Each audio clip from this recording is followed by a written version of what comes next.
Yo, everybody, Justin James here with another episode of the 10-7, and I'm here to talk about this incredible matchup, Michael Chandler versus Paddy Pimblett. Now, my original thoughts were Paddy Pimblett is going to get slaughtered, but I've been doing a little more research on Mike Chandler. And, you got Mike Chandler, former Bellator vet. Unfortunately for him, since coming into the UFC, he's only been able to put together 2 wins and 4 losses. Now, when you look at those losses, he has fought the best of the best. He's lost. They were all former UFC champions at one point. And, Mike Chandler is just a stud. Unfortunately, losing his last fight, Charles Oliveira, very exciting fight.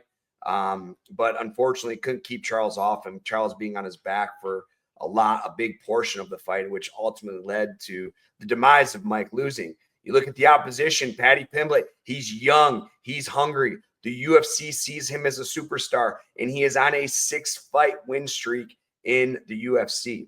Something that, I've really grown to like Paddy about, he's finally taking training in his diet serious. Actually, I'm not going to say finally taking training serious. I'm sure he always trained serious, but he was blowing up early in his UFC career, getting to over 200 pounds between fights, and he looked like a tomato can. His face would be so red and puffy, and I just saw some pictures of him recent, and he looks like he is in phenomenal shape. Now, people talk about the advantages and disadvantages of this fight for both fighters. When you look at Mike is more of an athlete. He's big, he's strong, he's explosive. He has that one-shot knockout power. He has incredible wrestling. He's a Division I wrestler, although most of his fights stay on the feet because he likes to sling him or slang him and bang him. Paddy Pimblett, on the other hand, in the striking is very unorthodox. I'm not going to say he's like DDP because nobody in the world is like DDP, but he's a version of himself that he's very unorthodox. He fires from awkward angles. His wrestling is okay. I think Mike Chandler definitely has the wrestling advantage here. But people talk about Paddy Pimblett's grappling and where his grappling is going to give Mike Chandler a fit. And, I'll be honest, I just can't agree with that. When you got someone like Charles Oliveira, and Charles Oliveira had Mike Chandler's back for as long as he did and couldn't find a submission finish, I mean, that says a lot. And it says about how good Mike Chandler's defense is. And although he couldn't get out of the body lock, especially in the later rounds, he wasn't able to get Charles Oliveira wasn't able to get the sub. So do I think Paddy Pimblett is going to find a sub? Absolutely not. Looking at Paddy's record, again, we're talking about he's 6-0 now. Every time he fights, he's fighting tougher competition. King Green, Tony Ferguson, unfortunately, at the end of his career and, being used as a gatekeeper on a 7-fight losing streak. But still, at one point, Tony was one of the best guys in the division. And for Paddy to go in there and beat him and then beat King Green, Jordan Levitt, 3 of the 6 to name, this guy's getting better, man. And the more serious he takes his dieting, and the more serious he is taking his training, the sky is the limit for him. This is a huge step up in competition. And looking at the odds, Mike Chandler is the dog in this fight, and that blows my mind. It's maybe the odds makers know something I don't, but I just don't see Paddy winning this fight, man. I can't see him out striking him. I can't see him out wrestling him. I can't see him subbing him.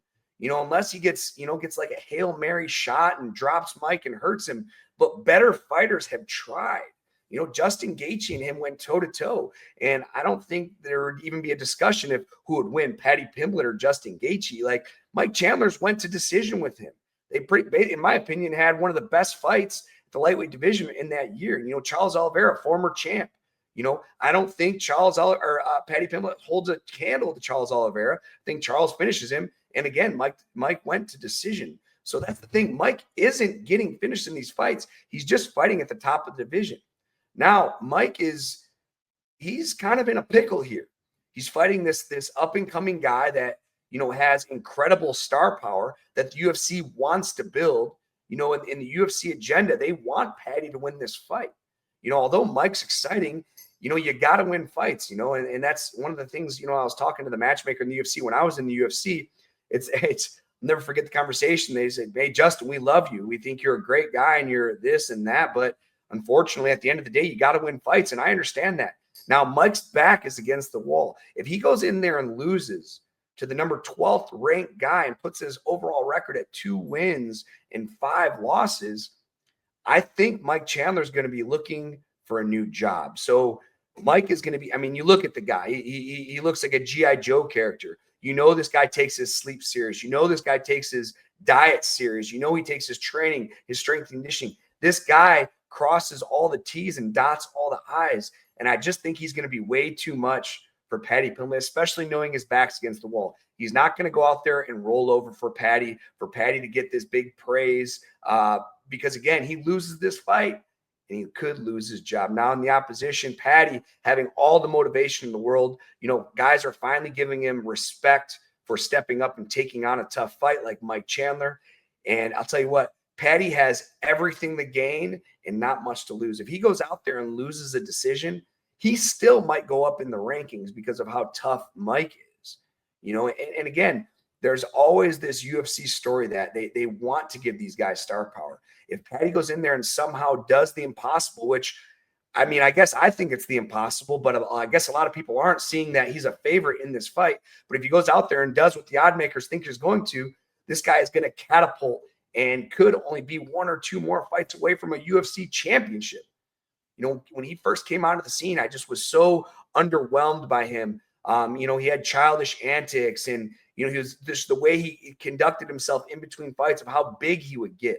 You know, I just didn't think he was going to have a long career. You can't sustain a career in the UFC or a career in professional mixed martial arts if you're not taking care of your body, if you're not dieting right. When you're ballooning up to 200, 220 pounds in between every fight camp, your body can only do that so long. And I'm not just saying that because I heard someone say it. I'm talking from experience, man, because when I got in, I used to, you know, I was a beer drinker early in my career. I'm not really anymore, but I would gain so much weight in between fights, going out, having a couple beers. And I don't mean I drink 10 or 20 beers a day, but you go out for a weekend and drink a couple beers, you're putting on 500, 1,000, 1,500 extra calories. Now you do that a couple weekends in a row. Now you're starting to gain weight. And personally, I was getting up to 190 pounds in between fights, and it was very, very hard to get back down. So to see Paddy go from doing that, living that kind of immature lifestyle to really dialing it in, especially for this Chandler fight, this is a huge opportunity. You know, I'm going to put my money on Chandler, but I'll be honest.